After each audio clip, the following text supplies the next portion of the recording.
our Kosher Meals on Wheels program, which is known as Project Chaim, can't be sustained and can't exist. People will be left without any food, or chas v'shalom have to eat non-kosher food. But again, our Kosher Meals on Wheels program, known as Project Chaim, is one of the hallmarks of the chasadim that the Queens Jewish Community Council does. One of the things that that came out of the Queens Jewish Community Council office years and years ago, which is less known, is anybody know?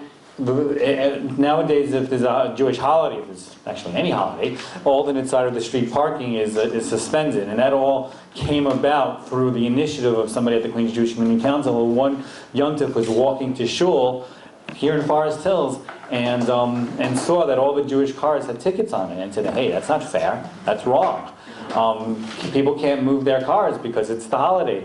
So he brought it to the city, brought it to the officials, and alternate side of the street parking was suspended for the Jewish holidays. Now it's suspended for everybody's holidays, just because of somebody at the Queens Jewish Community Council initiative. You know, we're the Jewish voice of Queens. But you can't be the Jewish voice of Queens without Limud Torah and Talmud Torah. And that's what we're partnering here with Beth Gavriel and Chazaq tonight. Today was a global Jewish day of learning.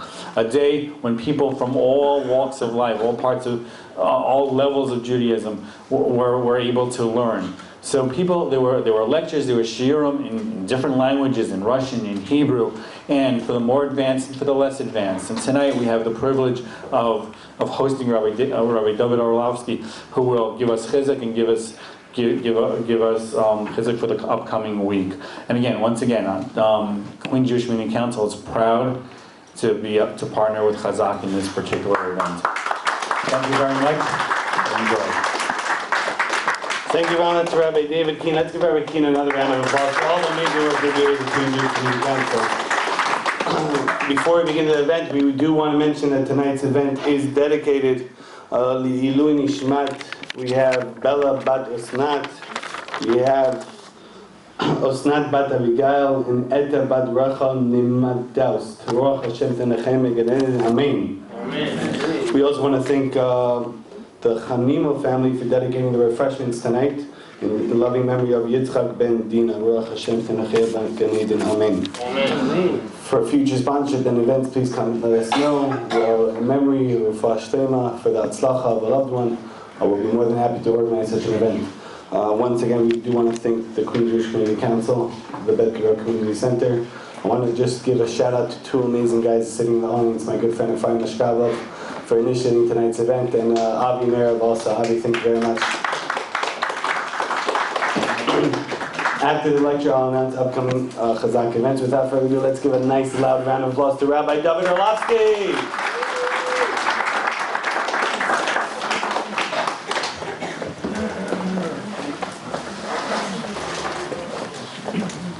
I'm wired. Thank you very much. I am not the Kalav Rebbe.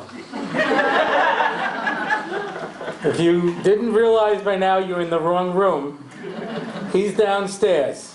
I'm Dovid Orlofsky. I am, to the best of my knowledge, a Litvak. It's really not fair. I'm a Pilisher. My family comes from Warsaw. Hasidim have insisted that if I came from around Warsaw, I'm definitely a Ger Chassid. But thank you very much. But not that I know of. I do know I'm a Pilisher Yid. I know this because when I had I was going to have my heart operation. So the doctor came to meet with my wife and children and myself, and he said, Wednesday morning we're going to prep him, and we're going to wheel him in early in the morning. The surgery should take about 5 hours, and he'll be in intensive care unconscious for about 2 days. So he should wake up sometime on Friday morning. So my wife and my kids started discussing who's going to stay in the hospital. And I said, did you hear the man? I'm going to be unconscious. What are you standing here for? You're not going to be allowed in the room anyway.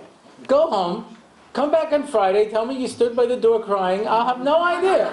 Okay? So the surgeon, who is not from, he looks at me and he goes, a Polish Yid. I didn't know they still had those. You know?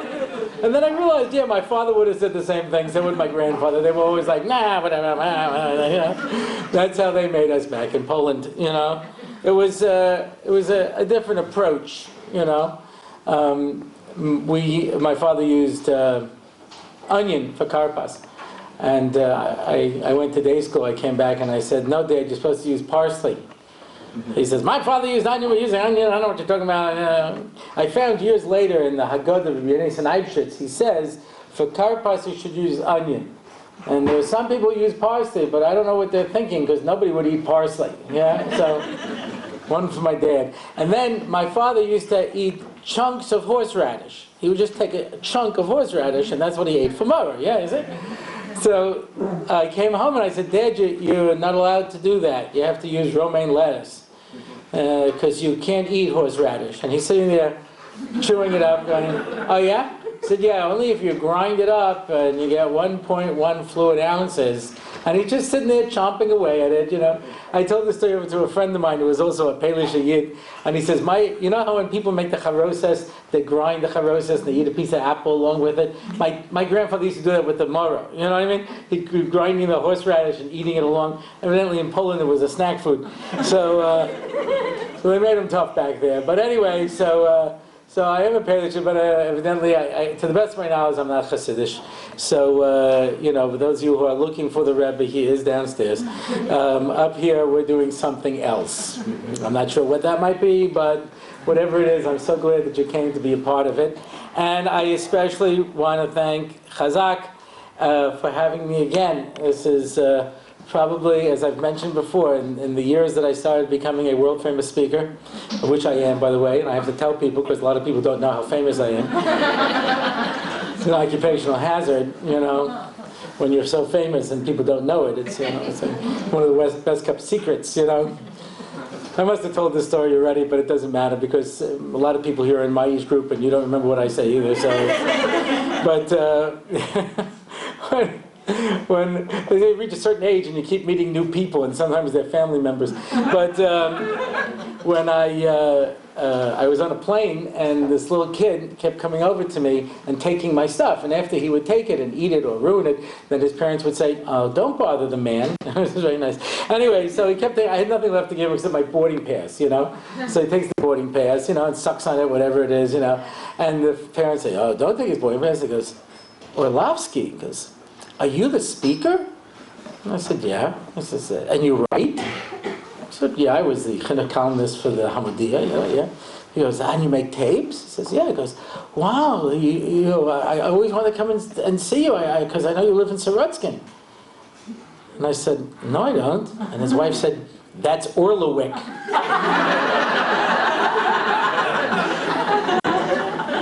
He goes, oh, you speak also?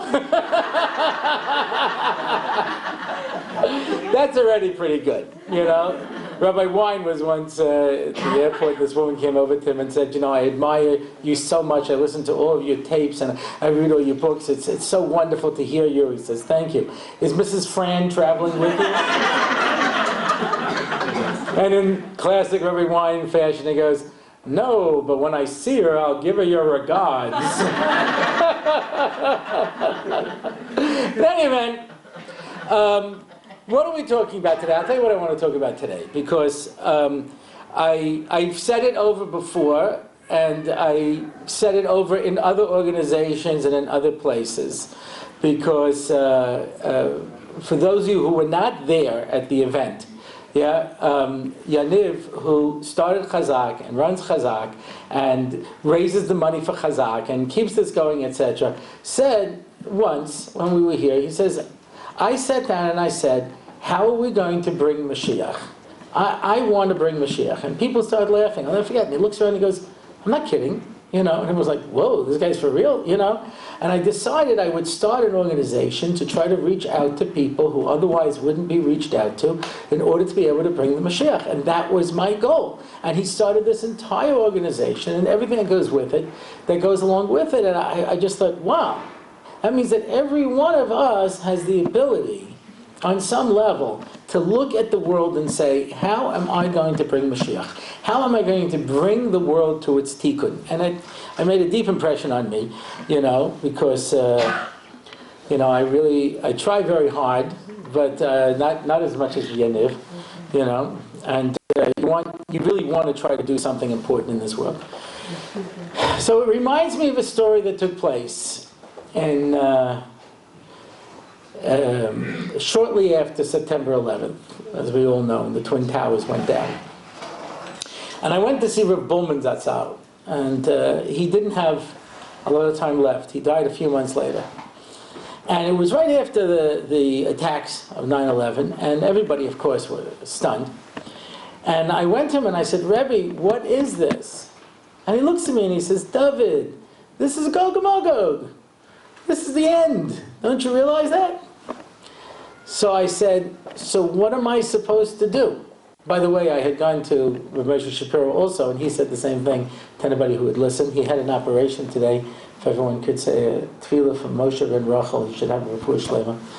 But he said the same thing. And, so I said to Rav Bowman, I said, so what do we do?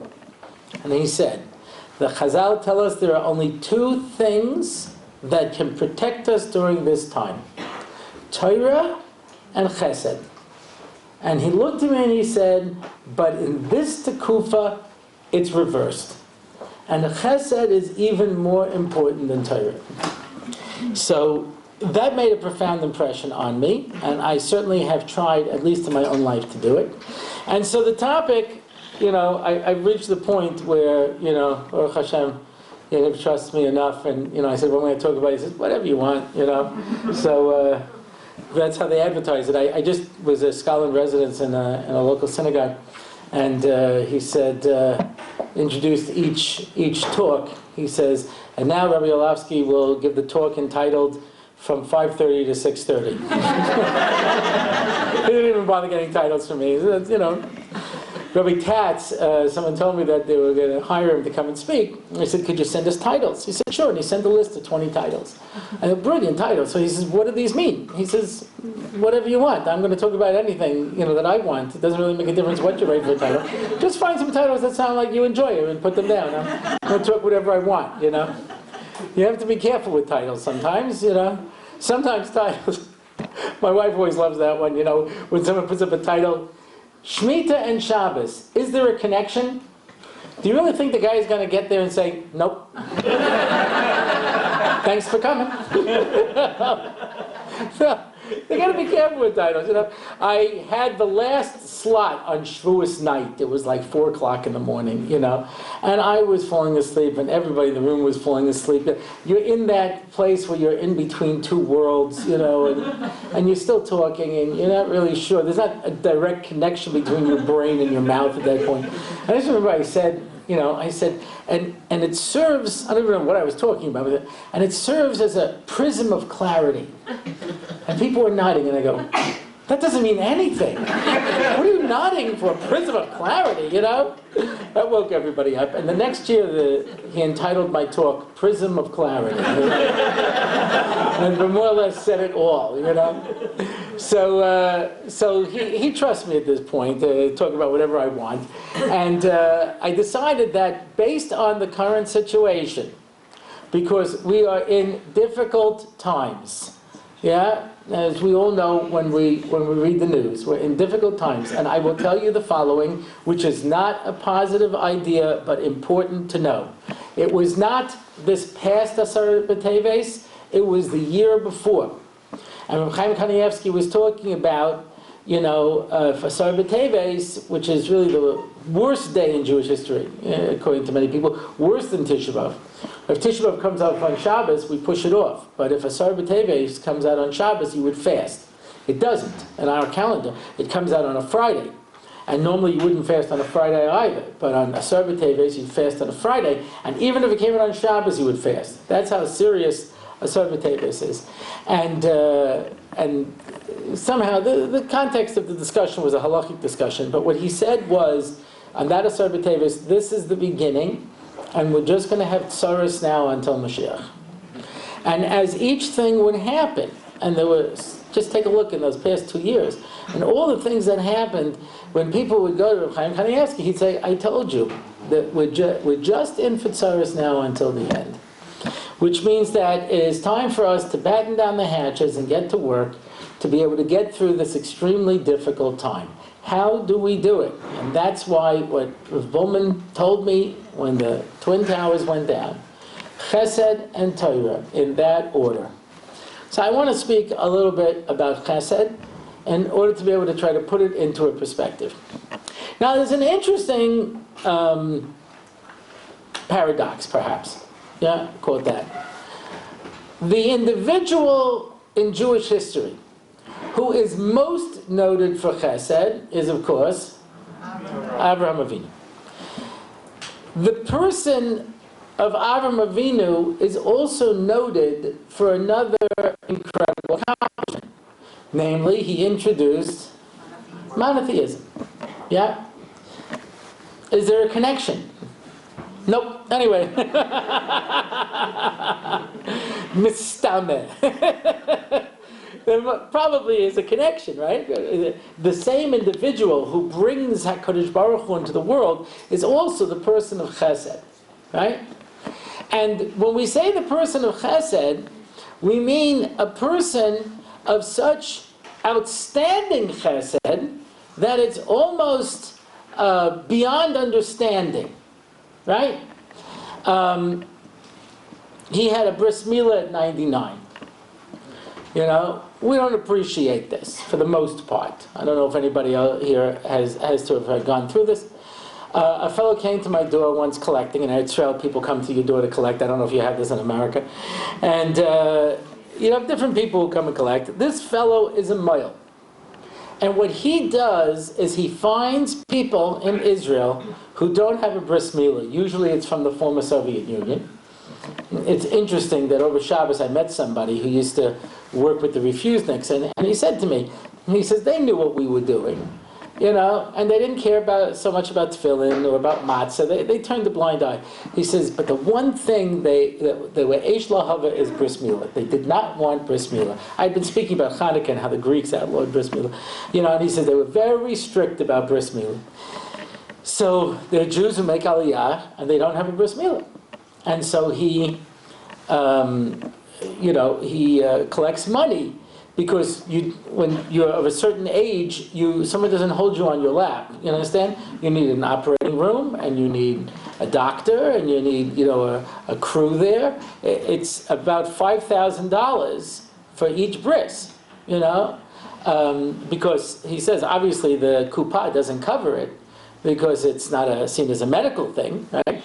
So it's a major thing. He convinces people to do it, so he's not going to ask them to pay. So he does the actual milah, he does the actual cutting, but everything else has to be paid for. So I was moved by that. It's an interesting thing. When it comes to tzedakah, where should you give your tzedakah money? There was a guy who was a fundraiser for Panovich, and he was working on this particular balabas for a long time until the person reached the point that he had a good enough relation with him that he asked him, he says, I have some large amount of money that I want to give. Where do you think I should give it? So, you live for that moment, right? Anyway, so he says, well, let's go to Israel and ask Rav Shach, who's the head of Panovich Yeshiva. So they get on a plane, the fellow buys them 2 first-class tickets, they go to Israel, they get into Rav Shach. Rav Shach had this tiny little house, a very simple way of living, and he comes in, and he says, Rebbe, he says, the man wants to ask a question. He says, I have a large sum of money, where should I give it? Rav Shach says, any place you want. The guy's like, Rebbe, can I talk to you for a minute? Because there are some people, and when you look at the priorities, so some people will give to yeshivas, and some people will give to outreach, and some people are going to build mikvahs, and some people are going to give money to people who can't buy food. And, and which of these is a priority? They're all priorities. We have so many needs that need to be taken care of, and some will speak to others. I don't know why. This idea of this guy seeking out people to get them a bris milah spoke to me in a very powerful way. And so I gave him money, you know, and he would come from time to time, and I gave him money. I was happy to give him money because it was a cause that really spoke to me. So one time he says to me, "Do you want to be a tzaddik? And one of the person?" I said, "Sure. I'm trying to figure out how to do this exactly." You know? So I come down to the medical center, and I scrub up. I put on scrubs, you know, and you know, you got to put on gloves and you got to put on a hat, you know, an old mask, you know, because it's surgery, you know, and you hold the person's head. I held the head for a 16-year-old boy who was getting a bris milah. 8 people got brisim that morning. The oldest was a 76-year-old man. And after they all had their brisim, you know, he goes out, and he actually, on the way, he asked me if I'd go to the caterer and pick up the food. You know, there's a caterer who donates the food. So, and he makes a little suda. And he's a chassidisha, so of course he made a rakida. And these people all just had a bris milah, so of course it was a very slow rakida. Nobody was doing any fancy moves out there. So he, you know, it was something to watch, you know. So the Chazal tell us, as difficult as that experience is, and I have to tell you, the amazing thing to me is, this 16-year-old boy, he had a smile on his face. So did this 76-year-old man. They were so happy to be able to finally have a bris. It's amazing. I don't know what my attitude would have been under those circumstances, but you know, this to me was so inspiring. So anyway, so Abraham is 99 years old when he has a bris, and it's 3 days after that, which the Chazal tell us is the most painful time. The older you are, and 3 days afterwards is very difficult. Yeah. So Kodesh Baruch Hu didn't want to bother him, so he made it supernaturally hot. And nonetheless, Avram drags himself to the door of the tent, hoping against hope that there might be some guests coming by. And, you know, Kodesh Baruch Hu feels bad, so he sends 3 malachim, disguised as Arabs. Yeah? And these Arabs who, as the Chazal tell us, worship the dirt on their feet. That's the quality of individual we're dealing with. So he runs over and bows down to them and says, "Please, my masters, honor me by coming into my home." Avraham was the greatest theologian of his generation. The Rambam says he had a yeshiva before he even came to Israel with tens of thousands of students. He was a war hero. He defeated the 4 world powers. He was fabulously wealthy. He was, you know, a contemporary of kings who invited him in for discussions and he's bowing down to these people saying, "Please, please come into my home." And then he shechs 3 whole cows, yeah, so that everyone would get the tip of the tongue. The tongue would be the fastest thing to prepare. And evidently the tip of the tongue is the best place. I assume because it has the most taste buds, so it's the tastiest. I don't know. I always get uncomfortable eating tongue because I always feel like it's tasting me back. So I've never really been able to eat tongue, you know. There's certain things, you know. For me, that's the same thing as lamb. You know, lamb smells like an animal, you know. A cow doesn't smell like anything. I don't know what it is, you know. But it's a different kind of experience. But anyway, so he shechs 3 whole cows, brings each one of them the tip of the tongue, yeah, and brings them water to wash their feet, you know, and provides for them and serves them, and it's beautiful, right? In the schus of him providing food, for 40 years his descendants miraculously got man from the heavens. In the schus of him providing them for shade, for 40 years in the desert, we had the clouds protecting us. In the schus of him bringing him water, for 40 years, we had a well that rolled along with us. Yeah? This is the power of this chesed, right? And this is the story. We all know the story, right? The Medrash gives a little twist on the story. Yeah? At the end of these meals that Avraham used to give freely in his Aish Avram, at the end he would pull out the benches. Baruch atah Hashem. And people were like, "Whoa, what's this?"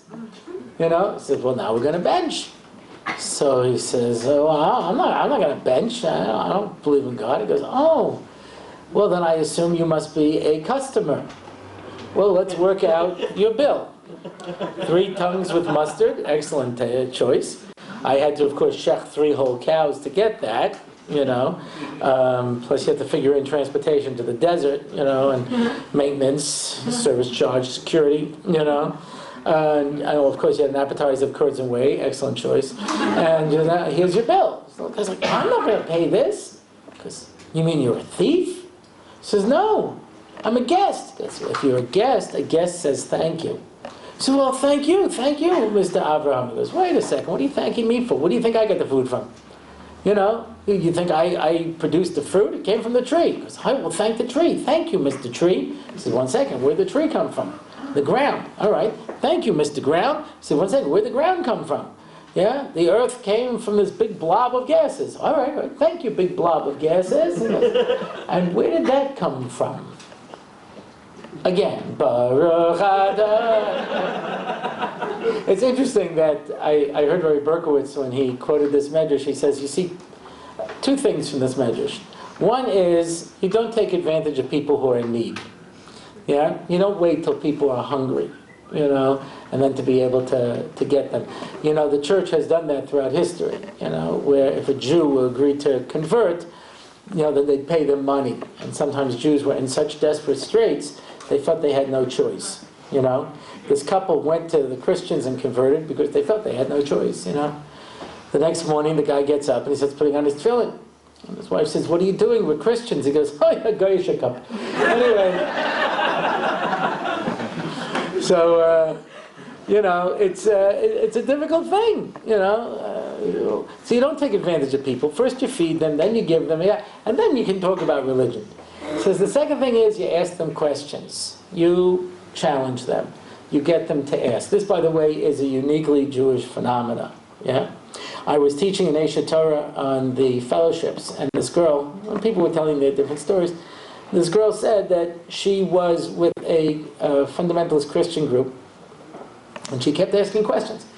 Until the minister said to her, sister, the Lord wants you to cut off your head and come to you with his heart. So she says, at that point, I started looking into Judaism. And no rabbi ever said that to me. It was the exact opposite experience. I'd ask a question, I'd go, ask better. You can ask like this, and like this, and like this, and this. Yeah, well, I really don't, that's good according to Rambam. What about the Ravid? You're going to have to say like this, and this. And then what are you going to do with this and this? Because I really don't care that much. And then like this and like this. It's like, but now that brings us to Taisva. So forget about it, you know what I mean? I'm suffering from information overload, Usher Wade, who was a Baptist minister, he said he started having questions on Christianity. And he went to one of the higher-ups in the church, and he said, I used to have those questions. He says, what did you do? He said, prayed until they went away. So he says, come, let's pray. He says, pray, So, okay, did they go away? He says, yeah. He says, at that point, I started looking into Judaism. He says, no rabbi, whenever I came to ask him a question, never said to me, Shem Alois, so no, you ask questions. You have to learn to ask questions. You see, Abraham engaged people in an intellectual discussion, ask questions. But the ultimate goal of the Chesed was to bring them to an understanding of God. So what does that mean? It's a trick. It's a trick, People tell you the greatest kiruv tool is a cholent. You invite people over, you give them food, and then they say how beautiful Judaism is because all we do is eat. Yeah, that's the thing. I was talking to a audience once, and I said, we have food that we associate with almost every holiday. I said Shavuos, and they go cheesecake. I say Pesach, they say matzah ball soup. I say Rosh Hashanah, they say apple and honey. I say Purim, they say Hamantash, and I say Chanukah, they say Latkes. I say Tisha B'Av, they say the egg with the ashes. I said, we even have a food that associated with a fast day. You understand? Everything comes down to food, when it comes to Jews. So on the one hand, there's the idea of being able to give the food.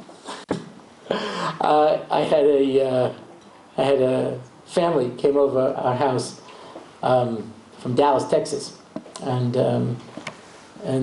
nice couple, not particularly observant, And they come back 6 months later, and they're like, from? And I was like, wow, what happened? He goes, well, it was because of the Shabbos at your house.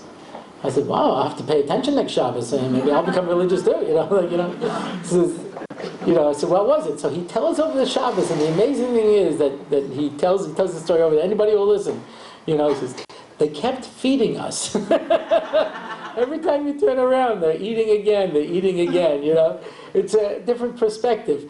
Somebody was trying to explain this to me, I don't really get it. They say, it's only Jews who use the dining room every week, Non-Jews, the dining room is like for Thanksgiving, you know what I mean? And then they take out the china from the china cabinet, you know what I mean? He says, what we do on a Friday night, that's once a year. That's Thanksgiving, People don't experience that idea, So, okay, so one is the idea of chesed, of being able to give the food, but it's more than that. Abraham was a monotheist. So that you appreciate this, I had a student in Somayach who was a sociology major. And he says, when they were studying religion, they said, all religions are copycats. And you can watch the development of religion from North America to Central America to South America and how they developed along the way. And the entire world was polytheistic. North America, South America, Europe, Asia, Africa, Australia, the Polynesian Islands, everybody was polytheistic. And comes along Abraham with this idea that there's one God. That was so revolutionary, it came from no place. And his professor, who was secular, teaching a secular class in a secular university, said, there is no monotheist today who did not get it from Abraham. Because whether you're a Christian or a Muslim, whatever, they all trace it back to Abraham, who figured this out on his own. There is one God. And said Abraham, if there's one God, so why did he create the world? Now understand the difference when we say this. Shema Yisrael, Hashem Elokeinu, Hashem Echad. Right? Hear, O Israel, the Lord is our God, the Lord is one. First of all, who sticks an O in the middle of a sentence? I've never figured that out. O Israel. What are we, Irish? Anyway, O Israel. Yeah, the Lord is our God, the Lord is one. So I asked me, what does that mean? Because, there's one God as opposed to 10, 50, 20. I said, okay, we're in the year 2015, and I got to remind you not to worship idols. Because you might see a totem pole and decide to bow down to it, so it's a good thing. Oh, Hashem Echad? No, that's not what Echad means, right?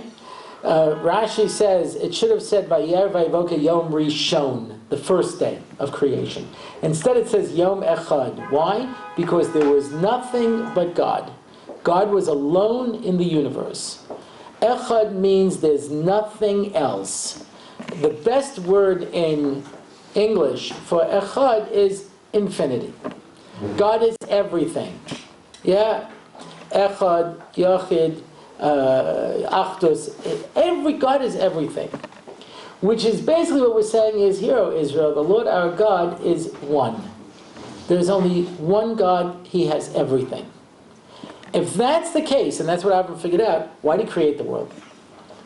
So people say, well, He was lonely. He can't be lonely, He's infinite. He's not missing anything. It was an experiment. It can't be an experiment. He's all-knowing. He already knows the answer. Yeah? What's the purpose? Why would He make the world? Whatever reason He made the world could not have been for Him, because He's not missing anything. He created the world for us. And when Abraham figured that out, he realized that the world was an act of chesed, a total act of kindness. And therefore, he was going to introduce God to the world through chesed. And by doing chesed, he was able to show people what God is. And therefore, whenever the Jewish people are able to introduce this chesed to the world, it's not just that they see, wow, these are nice people. They see through it that it's God. Guy's traveling,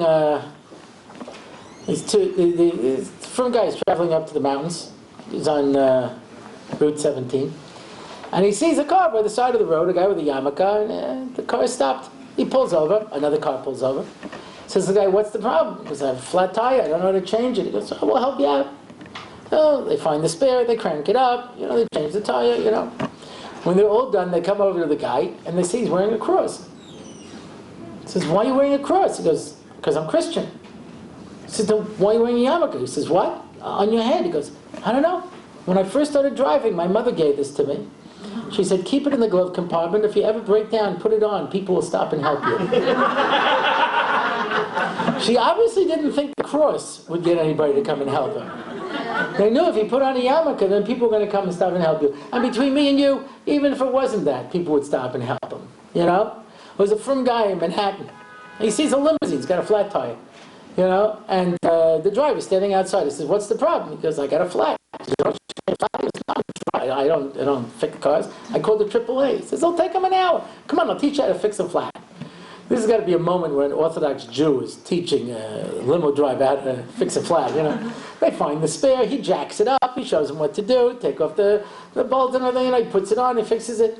When he's all done, gets ready to go, and the window goes down, and the fellow says, that was so nice of you, I want to give you something. He says, sir, I'm an Orthodox Jew. This is called a chesed. That's what we do. We do kindness, Thank you for the opportunity. So the guy says, you're an Orthodox Jew? He says, let me send your wife flowers for Shabbos. Knew something. Now, I can be a tzaddik on my account, but not for my wife. You understand? So he says, fine, gives him his address. That Friday, a bouquet comes, but ridiculous. Like one of those fancy wedding bouquets, really over the top. And there's a little card inside. It says, thank you for your kindness, Donald Trump. P.S. I paid off your mortgage. The next day, Jews were looking for limousines. People were actually giving them flat tires, Now, that wasn't the reason he did it. He didn't do it to get that, It is a nice side benefit, He did the chesed because by doing a chesed, we bring HaKadosh Baruch Hu into the world. People see us, and we're able to make a transformation in the world by doing chesed. And it's something that's so simple. There are a lot of things that are not within our control. There's a lot of things that we can't do. I used to say this when I was a kid. There's certain, incredibly inspiring stories that I can't possibly even relate to. They have these people come and speak before Rosh Hashanah, because I was, into Buddhism, I was traveling the world, I fell off of a mountain, I should have died, I broke every bone in my body, and, I went blind, they amputated my arms and legs, and then I had nothing to do except think about Judaism, and I suddenly realized that this was real true, and I grew back my arms and legs, and I could see again, I went off to yeshiva, and today I'm a Rosh Yeshiva, and what am I supposed to do with a story like that? What do you expect people to do? It's so out of what we can expect. And this guy was inspired, and he started a hospital. The Klausenberger Rebbe survived the Holocaust. He built, in Netanya, he built a hospital, he built schools, he built institutions. Most of us are not going to be that, that forthright. Most of us are going to have moments in our lives where we're going to make decisions whether or not we're going to touch somebody's life. I spoke I was the long-term director of NCSY for 9 years. I spoke last night at an event, and I told the story, about this girl who came from an anti-religious home. She just came to a Shabbaton because her friends were coming. And a girl advisor said to her, I like your hair. I've tried this with boys, it doesn't work quite the same way. So I told a girl, I like your hair. This is evidently very important to women. It's $1 billion industry, you know what I mean? I like your hair. And from that, she suddenly opened up. They started having discussions. She came to our house for Shabbos. Today, she's married to a Rav. And it turned around from nothing other than the fact that somebody was willing to say something nice. I spoke this morning in YCQ, and Landesman told me that he made a shidduch with another advisor from NCSY, a guy by the name of Steve Nyman. And he says, and at the Ufrav, he says, a kid comes over to him and says, you know you changed my life. He says, I did? He says, yeah, you were evidently trying to explain to me the content of Shavisi Hashem Negdi Tamid. I was a kid, I didn't know anything. And you sat next to me during daven, and you say this as if God was really standing right in front of you. Just imagine that. He says, and from that point onwards, every time I daven, I think of what you said to me, and I think of, I think of you, and I think of it all over again. Just a nice word. You know how you can just say a nice word? Chanach Teller wrote a book. It's a small word after all. And he gives in the introduction a story that happened with him. Yeah? It was a mikvah somewhere around Shmuel Navi, Erev Rosh Hashanah. Packed. Women don't necessarily understand this, because when women go to the mikvah, they get a private room, and they get a this, that. By men, it's a communal event, So it was tremendously crowded, Erev Rosh Hashanah. Somebody gave the expression, it was bumper to bumper. It was packed, yeah? And in Israel, the minhag is that people go on Asherah, I was here at a mikvah in America, I see everybody wears robes, But there, it's everyone just, goes as they are, yeah? And this one guy is wearing a bathrobe. It was very unusual, yeah? But okay. It was very busy, it's Erev Rosh Hashanah, nobody really has time. And he takes off his robe and gets into the water, and he's getting up, he has his robe, and he drops it. And the whole place goes silent. Because he had an extremely obscene tattoo on his chest. It was obviously about tshuva, and he had this incredibly obscene, That's all he would say. I know people ask me afterwards, what was it exactly? I really don't know. I have no more information. Let your imagination run wild. I don't know. But it was enough to silence the entire mikveh. Now, can you imagine how this guy feels? And this old man shuffles over to him and he says, I also have a tattoo. And he says, you went through your Holocaust and I went through my Holocaust, and thank God we both made it. We should have a good year. And everybody just went back to what they were doing, and he put on his robe and he was able to leave. And it was one moment where a person saw somebody who was in trouble, and you make a decision, right? I was walking into my building, and a neighbor says to me, David, that's how you know he's Israeli. Yeah, Orlofsky's called me, Americans call me David, but Israelis call me David. David! He says, when I see your smile, it gives me a reason to live. So I thought that was a little over the top, I saw my smile, never gave me a reason to live, So I thought it was pretty funny. I mentioned it to a neighbor, and he says, oh, I guess you don't know. I said, what? Because he tried to kill himself yesterday. He doused himself with gasoline. They got there as he was about to light the match. When he tells you he sees a smiling face, and it gives him a reason to live, he means it. I was in a yeshiva once where they were doing a fundraising video, and they said, we try to get a lot of smiling faces, because when people see smiling faces, they want to give more money. They're more generous. Because it makes you happy. You know it yourself. You see people walk around, they look miserable, and you're like, oh, good morning. What's good about it? Okay, And you see somebody smiles and gives you a good morning, it changes your day. It changes your day, Rabbi Yisrael Salanta said, your face is a Rishus Rabin. Your face is a public thoroughfare. When people see you, you have to decide. Am I going to make the effort to make the world a better place by doing nothing else than giving someone a smile that could change their whole day? An amazing concept. But it's something that, a person has to be conscious of. It doesn't come easily. Moshe Shapiro, and as I mentioned, should have before Shlema. So he, I didn't know him before his daughter died. He had a daughter who was either a teenager or in her 20s, and she died. She had an illness. He moved to America to get her treatment. He was davening. They say after she died, a part of him died, and he was never the same. So he came back to bury her. And as he's coming back from the graveside, he's broken. He's literally broken. He's bent over and he's broken, and he's about to get in the car, and he sees somebody standing off to the side. And he picks himself up, and he puts on a smile, and he walks over to this young man, and he talks to him for a minute, and then he turns back, and the tears begin to flow, and he gets into the car.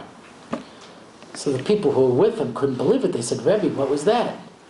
He says, he's a chassan, and he's getting married tonight, and I didn't want him to think that I wasn't happy for him. So I can focus on the fact that I'm in pain, or I can focus on the fact that there's somebody here who needs a smile and needs a kind word. You know? I had a bad day. Avraham Avinu had 10 tests. What was the last test? According to most of the Rishonim, the last test was the Akedas Yitzchak, where he had to take his own son up and sacrifice him.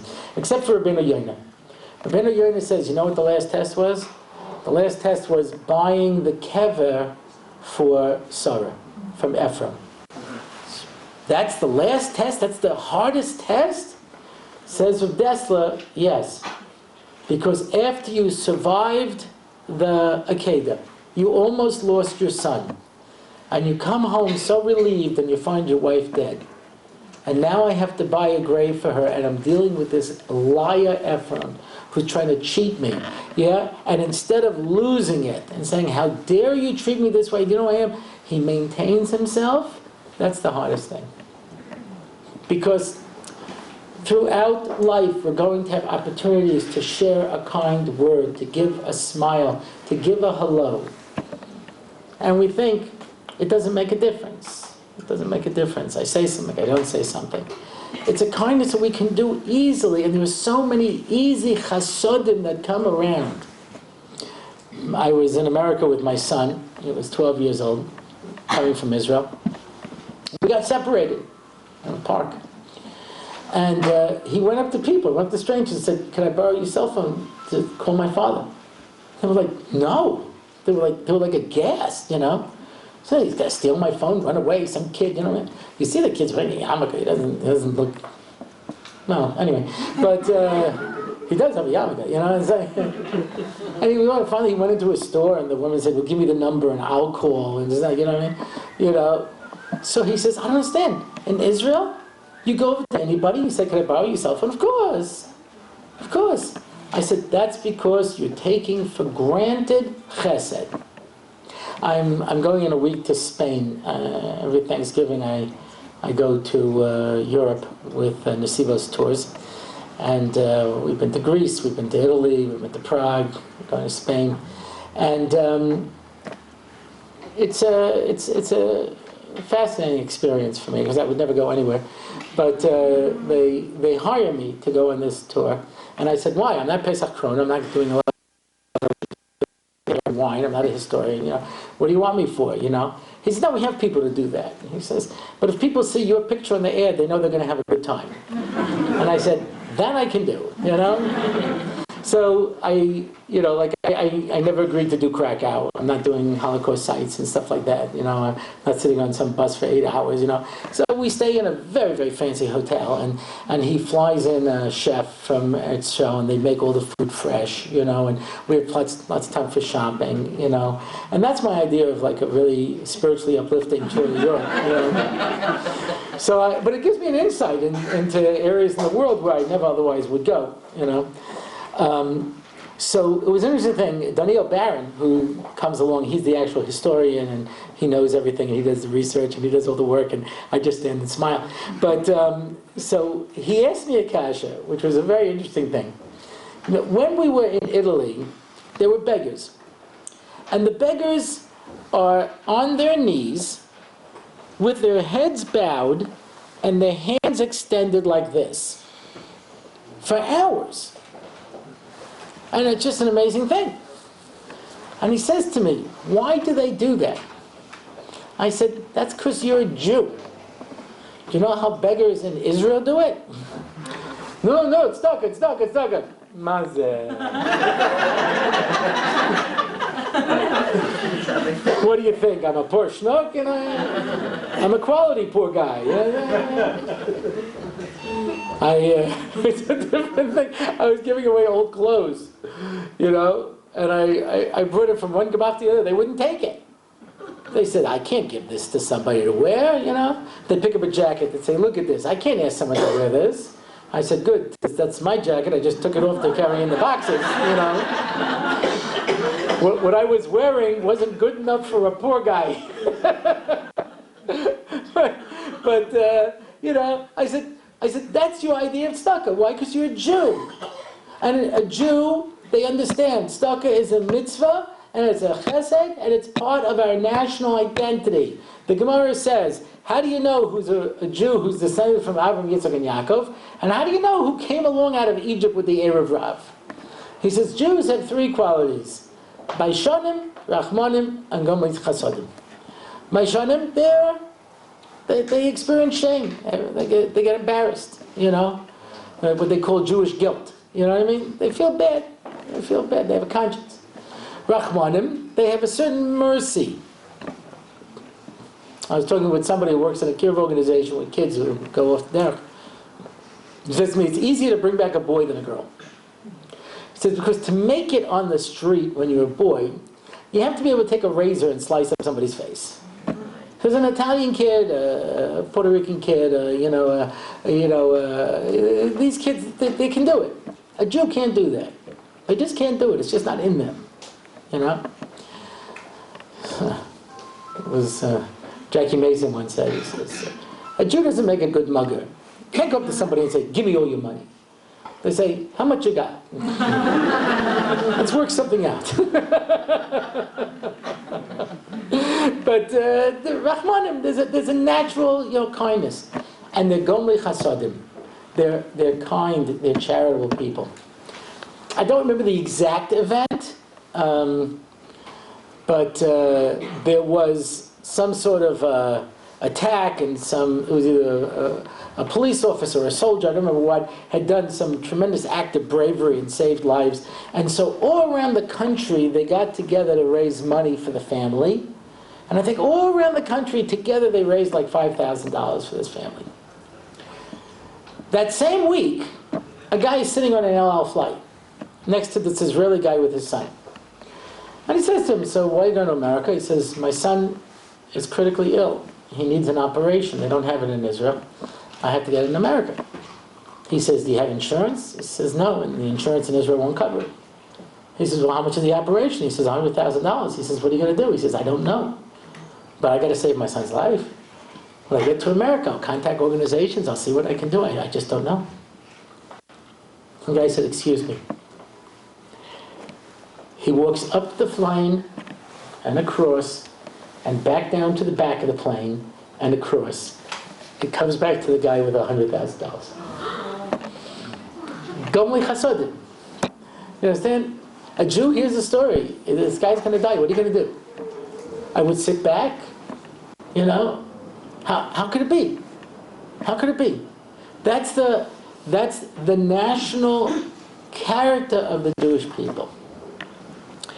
And I remember when I spoke here last time, an organization that asks Jews to donate kidneys to people who spoke.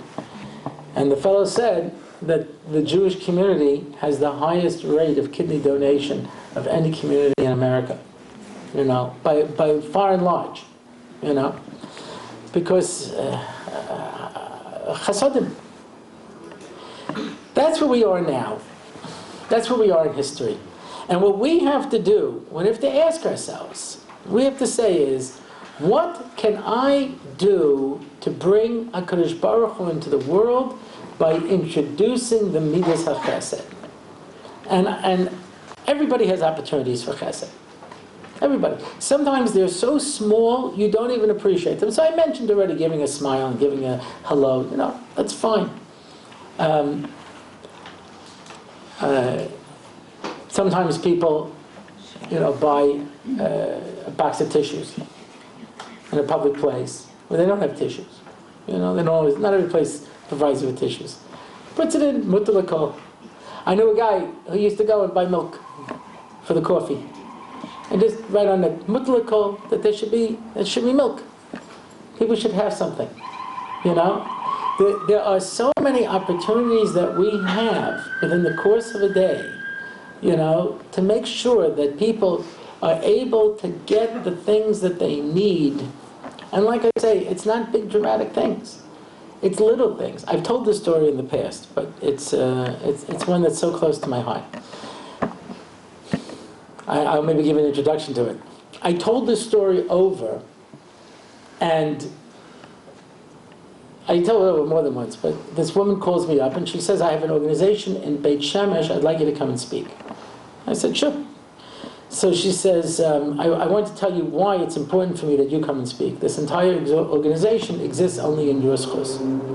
Because I heard you tell this story, and I decided to start an organization. So I'll tell you about that in a minute. I'll tell you about the story. This woman comes over to me after I spoke once on this idea, how we can do little chasadim and make a change in the world. And she says to me, you know what? I want to change the world. I knew this woman. She had a lot going on. She was a bunch of little kids. And I said, listen, invest in your family, invest in your kids. That's the greatest chesed you could do. Let's never do chesed at the expense of our family. She says, no, it won't come at the expense of my family, but I want to do something that I know is going to change the world. I said, okay, what skills do you have? None really. What's your degree in? I don't have a degree. Well, is there anything you do that's special? She says, I bake. I said, okay, let's talk tomorrow about how we're going to bake the world into a better place. I really didn't know what to tell her. So she calls me the next day and she says, I figured it out. It's a school for special children in my neighborhood, and I make really great cupcakes. And I'm going to make them cupcakes once a month. It's beautiful. She calls me after Rosh Chodesh. She says, oh, the Menahel said you don't know what you did. These are kids that don't hear very well, don't see very well, don't move very well. The one thing that works for all of them is their sense of taste. You made 50 children whose lives are very hard, very sweet. Thank you. I see it 6 months later. I said, how's it going? She says, I'm starting a website. I said, I'm not that heavy, but you bake cupcakes. Why do you need a website? I don't think you can email them. Maybe if there's a 3D printer on the other side or something. What do you need a website? She says, because people started calling from other schools when they heard what I was doing, and they said, could you make a homemade treat for my kids too? And I said, listen, I can't make hundreds of cupcakes, but I've got friends who also bake. And so, we'll call this woman, call that woman, and she started putting it together. And she says, this way I'm coordinating all the women with all the schools so that if anybody is missing, I can fill in the lack. And when I hung up the phone, I was so moved because that's what I'm talking about. It's ordinary people who say, I want to make the world a better place. I don't have any special powers. I don't have a lot of money. Something small that I can do. So this woman calls me up from Beit Shemesh. She says, I heard you tell this story, and I said, yeah, I could do something too. And I realized that there were collars who were getting married who didn't have money. And there were organizations that will give them money to help them make the wedding. He says, but they need pots and pans. They need dish towels. They need, linen. And no one's buying this for them. So what did she do? She raised money, and she got a warehouse. And she either bought or got people to donate everything that a kala would need to outfit a house. And when they find a kala, they check out to make sure that it's legit. She comes in to the warehouse and goes shopping. She buys her pots, doesn't pay anything for it. She gets her pots, she gets her linens, she gets her towels, she gets, everything that you need to set up a house. And she said, and I only started this organization because of what you said. So when I went down to speak, I said I would like to take credit for this entire organization. Because I did the only thing I know how to do, which is talk. But when you have a chesed, and I want you to know, by the way, it's kind of ironic. One of the greatest cheseds you can do? Listen. The person says, I don't even know how to talk. You don't have to talk. Listen. How people are dying to have somebody to talk to? And everybody's busy. Everybody's busy. And if I take out time just to sit and speak to somebody, my wife was on the phone with somebody for hours, and I was like, how do you do this? You got a bunch of little kids, you got time? Because It's a chesed that I can do easily. You know, I can listen to somebody. I can give somebody an ear. You know, we're at the end of time. This is what Chaim Kanievsky tells us. This is what better people than me say. We're in a position when Klal Yisrael is in SARS. And as Rav Bullman told me at 9/11, the only things that's going to carry us through Yemos Mashiach is Torah and Chesed. Only we have to reverse the order. Chesed are little things. It's little things that make a difference. Unless you think, that is so small. I want to leave you with an unbelievable idea from the Alta of Slobodka. Life is rain. If you don't have any rain, you're in serious trouble. Southern California had a drought. You know, they were in bad shape. There are places in the world where they have droughts. Forget about it. There's no food. In Israel, there was a time they were going to try to figure out, put in a pipeline from Turkey, you know, bring in icebergs, something to get water. They built desalination plants. They didn't have rain for a bunch of years. Forget about it. It's a terrible thing. So when we say Tfilas Geshem on Shmini Atzeres, this tefillah is a tefillah where we're not just asking for rain, we're asking for life itself. So needless to say, we're going to pull out all the heavy guns, says the Alter Slobodka. So we say, HaKadosh Baruch Hu, remember how Yaakov Avinu fought with the Malach. We say, remember how Abraham, you know, ran around when he was sick to do those chesed for the Malachim. Remember how Yitzchak was willing to give up his life. And we go down that, remember Kriyas Yamsuf, the greatest moments of Jewish history. And then we say, remember how Yaakov rolled the rock off the well, this week's parasha, in order to be able to give water to the sheep. Ask the Alta. I understand. You know, Kriyas Yamsuf, Akedas Yitzchak. These are the greatest moments of Jewish history. Rashi says that he was so strong that for him to remove the rock was like taking a cork off a bottle, unscrewing a bottle cap. He says, and who was he doing it for?